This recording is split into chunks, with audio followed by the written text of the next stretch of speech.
Assalamualaikum warahmatullahi wabarakatuh. Yang terhormat Ibu Dahimatul Afidah selaku dosen pengampu mata kuliah teori komunikasi, teman-teman dan rekan-rekan saya yang saya cinta dan sayangi. Alhamdulillahirabbil alamin. Assalatu wassalamu ala asyrafil anbiya'i wal mursalin sayyidina Muhammadin wa ala alihi wa sahbihi ajma'in, amma ba'du. Pertama, marilah kita panjatkan puji syukur kehadirat Allah Subhanahu wa taala yang telah melimpahkan kenikmatan serta kesehatan kepada kita semua, sehingga pada kesempatan kali ini kita masih diberi kesehatan dan umur panjang. Kedua, sholawat beserta salam semoga tetap tercurah limpahkan kepada junjungan kita Nabi besar Muhammad Sallallahu Alaihi Wasallam.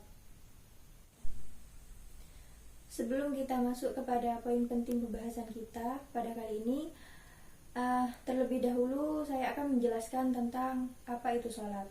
Sholat secara bahasa itu berarti doa, sedangkan secara istilah sholat itu merupakan sebuah ibadah yang terdiri dari perbuatan dan ucapan tertentu yang dimulai dari takbiratul ihram dan diakhiri dengan salam.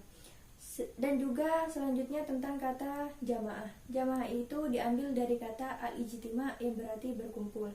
Dari penjelasan tersebut dapat kita tarik kesimpulan bahwa sholat berjamaah itu merupakan sholat yang dilakukan secara bersama-sama, minimal dilaksanakan oleh 2 orang atau lebih, yang mana ada yang menjadi imam dan yang lainnya menjadi makmum.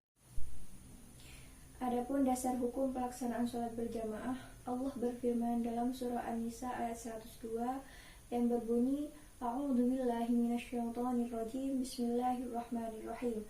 Wa idza kunta fihim fa aqamta lahumus sholawata faltaqum ta'ifatum minhum ma'aka wal ya'khudhu aslihatahum. Setelah kita mengetahui dasar hukum pelaksanaan sholat berjamaah pada surah An-Nisa ayat 102, kita masuk pada pembahasan tentang keutamaan sholat berjamaah. Adapun keutamaan sholat berjamaah itu, yang pertama, mendapat pahala 27 kali lipat daripada sholat fardu. Sebagaimana Nabi bersabda, sholatul jama'ati afdalu min sholatil fardhi bisab'i wa ishrina darajah. Yang kedua, mendapat perlindungan dan naungan dari Allah Subhanahu wa taala pada hari kiamat kelak.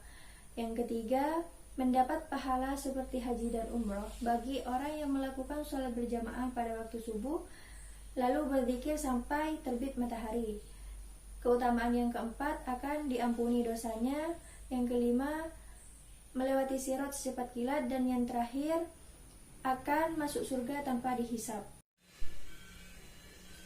Di masa pandemi seperti saat ini, di mana pemerintah menganjurkan kita untuk tetap di rumah saja dan melakukan seluruh aktivitas di rumah saja, maka kita dapat melakukan sholat berjamaah dengan keluarga kita di rumah. Adanya wabah seperti saat ini jangan dijadikan alasan kita untuk tidak melaksanakan perintah Allah Subhanahu wa taala.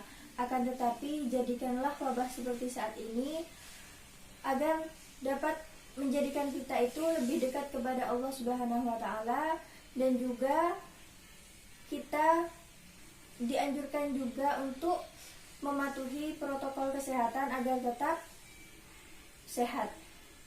Mungkin hanya ini yang dapat saya sampaikan, kurang dan lebihnya saya mohon maaf. Wassalamualaikum warahmatullahi wabarakatuh.